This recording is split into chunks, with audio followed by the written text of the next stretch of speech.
Yeah, I'll try to make a quick video here. Since that last one was 20 minutes long. I know in the land of YouTube, a 20-minute long video is basically an eternity. Um, and I have to admit, I didn't need to make it that long. That was a little bit, that drag on a little bit. Um, so here's another concept, and it's the idea of a directional derivative. Um, and the basic idea is you have a surface. So if in your mind you could picture a surface, here's the surface, something like this.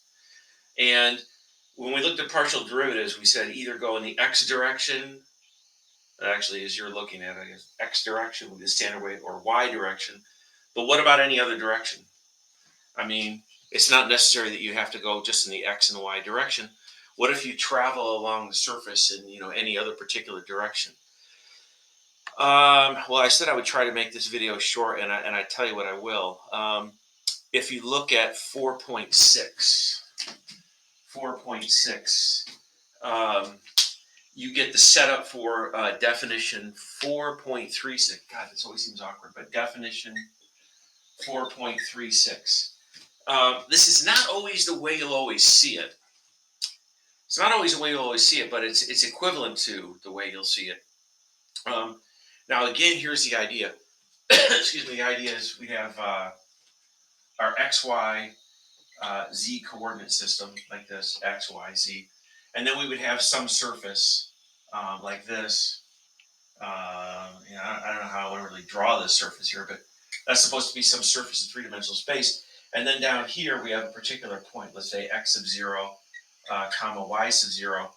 And then we're given a direction vector. Let's say the direction vector, I don't know, maybe it looks like this. And that's usually labeled as u. And we almost always require it. I hope the book does too. Yeah, it does. That's a unit vector. And that's the direction that up above on the surface. So if this is the point x0, y0 right here, up there, that's z sub 0.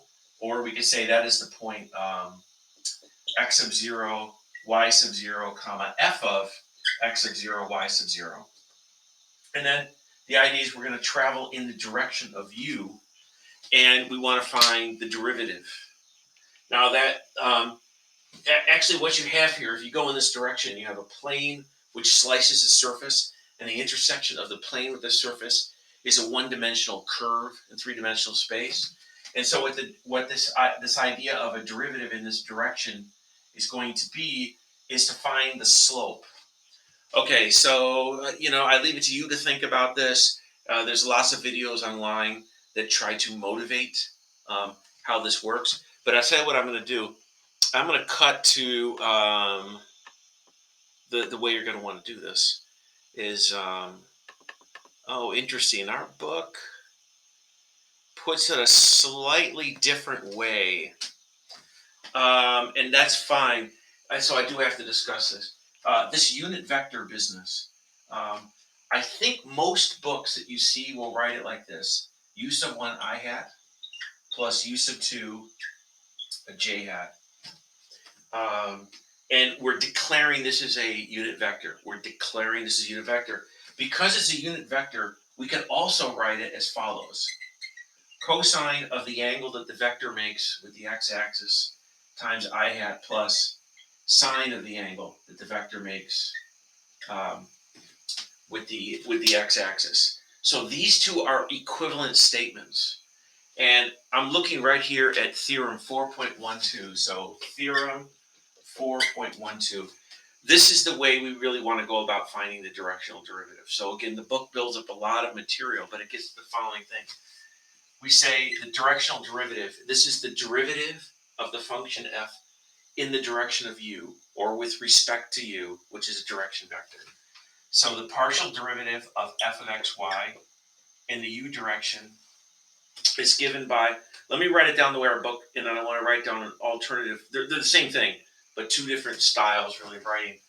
So the partial derivative of f at xy times, is this really the way the book writes it? Yeah, cosine theta plus the partial derivative of y evaluated at xy sine theta. That's interesting. this xy is the same as that and that. That's the given point, the given point. And you probably notice oftentimes we might put a subknot. I don't have to, so I'll leave it off.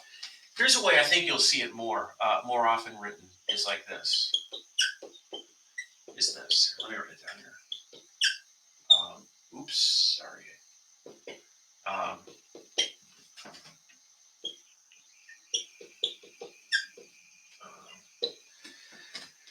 um, I think you'll see it written that way more often than not, but because it's a unit vector, this is only because it's a unit vector, those two are the same and those two are the same by basic trigonometry. Okay, now what does that mean? In terms of finding a directional derivative, suddenly it's I want to say it's a piece of cake because it kind of is. What do you have to do? Find a partial derivative. Do you know how to do that? Yeah, absolutely. You'll be given a point, you plug it in. So that's just a calculation. Do a partial derivative. You're expert at that. Plug in the point. You'll be given, there's U2. You'll be given U1 and U2. Those will just be numbers. They're just numbers. And so you plug them in there, and this is a multiplication, that's a multiplication. And you're done. So I think I'm going to even pass on even doing an example here. Um, really, what's tough here is two things. Number one is this idea that we're traveling along a surface up here in three-dimensional space, and it's not a straight line because the surface might be curvy, but what it is the intersection of a plane with the surface. So in that sense, it's a straight line. More specifically, if you project, so really what we're doing here is we're traveling along a curve like this. But if you project this curve down onto the XY plane, it projects to a straight line. And we're traveling along that straight line.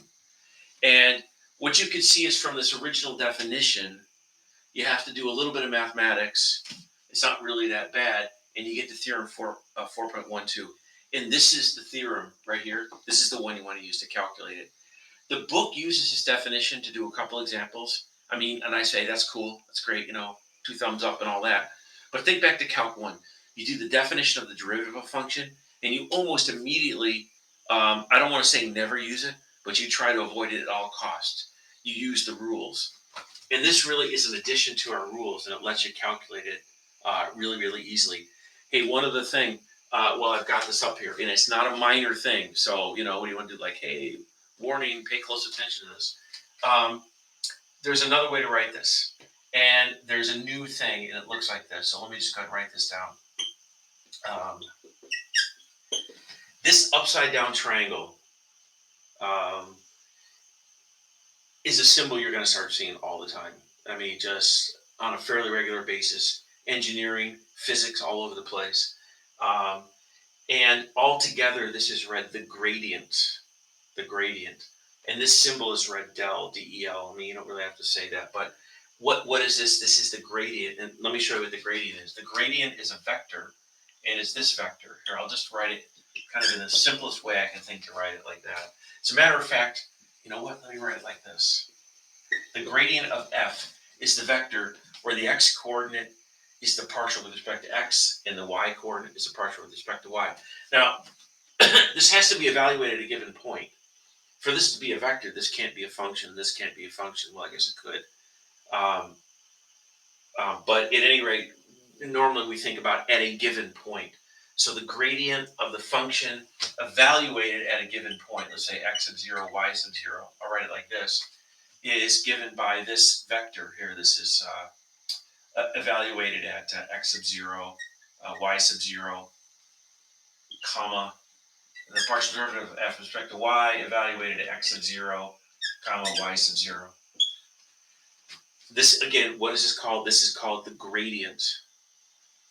And but what it actually does is this vector points, if you were standing at a point on the surface, this vector points you in the steepest direction.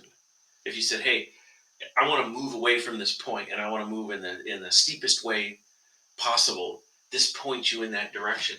Now, there's a way to write this up here now. Now I can say the directional derivative with respect to u, sorry, because I should have a vector symbol over that. of f at xy is equal to a dot product. It's the dot product of the function dotted with what? We'll take a look at up here. These two multiply plus these two multiply, so dotted with the direction vector u. And that's a pretty nice way of looking at it. In particular, it tells you something about the steepness of the graph projected onto a particular direction. Okay, so this formula is the same as this formula. And the theory behind it is a lot to think about. I hope you think about it. Actually applying this formula right here. This is just a compact way of writing. This is a compact way of writing this. Carrying out this calculation is not too bad at all. So if I was taking an exam or a test, hint, hint, I'd be all over this. Calculate two partials, evaluate at a given point. That's a number. Do a couple multiplications, add them together. Boom, you got it done. Okay, so let's see. That's it for this video. Oh my gosh, even that was 11 minutes. Okay, bye.